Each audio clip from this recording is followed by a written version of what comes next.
maybe I was not thought of or looked at or allowed to be looked at. I've known darkness in my life, but that was the darkest period ever when my daughter was ill. You just want to be the best father possible. You want to be available to your kids. You want to be there for them at any stage of the game. I mean, for me, it's the gift, you know. They're giving me the gift, because to go into a place where, you know, I mean, I spent time in Great Ormond Street. I'd always kind of done these visits, but after that, the visits became more and more important because the kids, bless them, you know, they're so strong, they're so courageous. Parents are the ones who are slowly dying.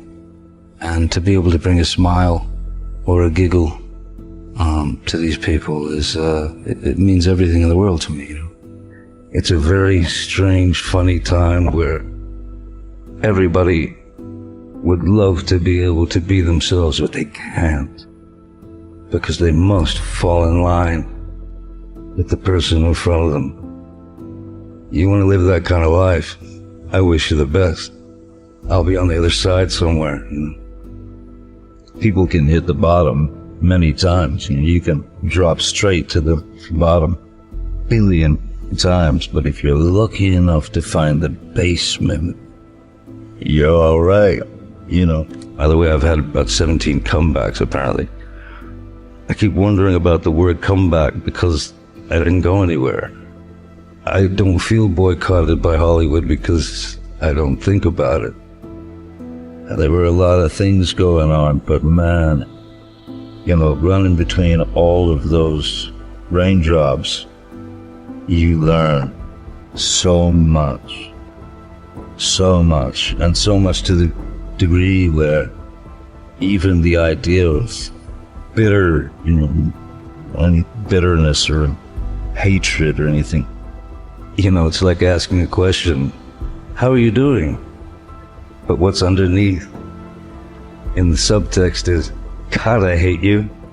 I suggest that before people start pointing fingers and making judgment on others that they have no idea about, I would say, everybody, take one day off of work, stay at home, start your investigation of everyone in your family. Start with your father. Look way back. Dad always been a wonderful guy, has he? Your uncles. Look at your brothers. Look around you first before you start passing judgment on someone that you have no idea what that person has been through, who they are. We're all made of stardust. And there's truth to that. If that came to you every day, that thought, what a wonderful thought. If we could celebrate every breath that we take, because nothing's a guarantee. If we could celebrate the breath and the exhale, which is being alive. There are things that are very, very important in life that we don't think about, you know. And one of the most worrisome things that I went through for years is you're freaked out about your past. You're worried, you're scared to death of the future, and that's all you're thinking about. But the now doesn't exist, and I think that's a grave mistake that we make.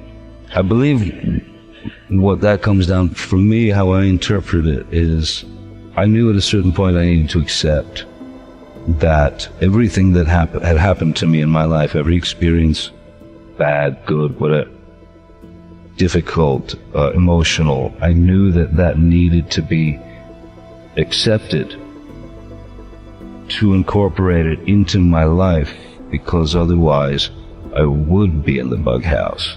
To keep one foot in that circle, express your truth, which is all important. It's everything. Why do we have to skirt around lies? Why do we have to figure out, or at an early age, because you observe people to the degree that it's like ill, and you see the lie coming around the corner.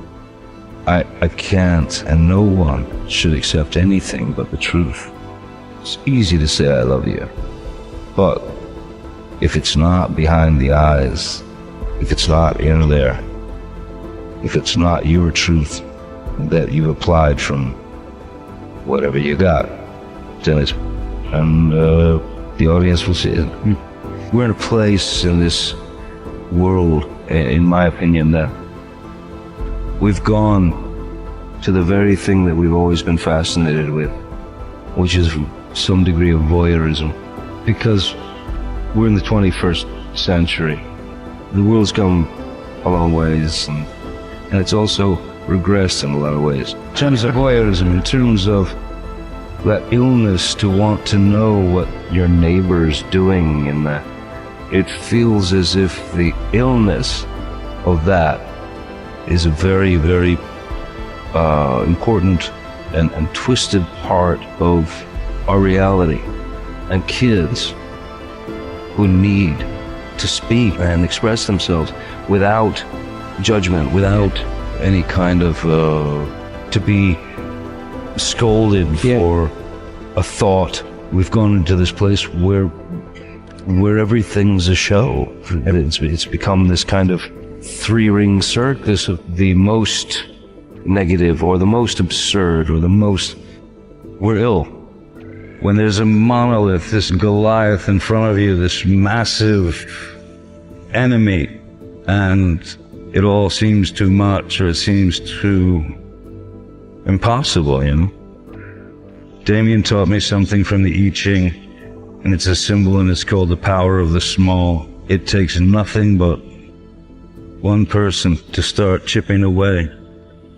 For all of us, to just know that chip away at the tiny bits, people will help keep chipping away at the small. The power of the small works. And I know that because I'm very, very small right now, in front of you, before you.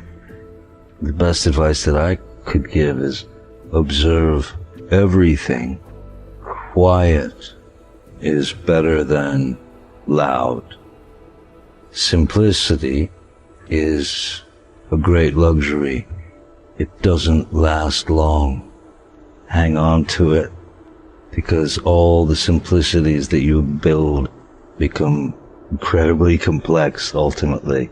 I would say, capture what you want, stick to your guns, do what you believe, because what's the point of copying or being someone else or approaching it in exactly the same way that everyone else does?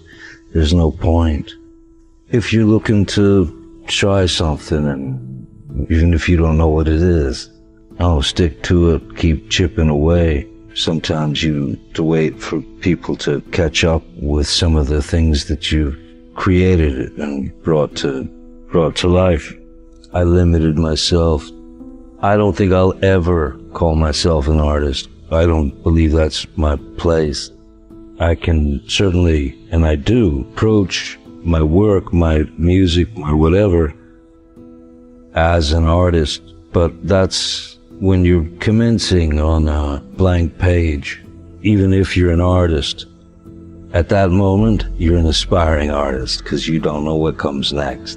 And I never had any aspirations of becoming an actor until I realized I was on that road and there was no turning back.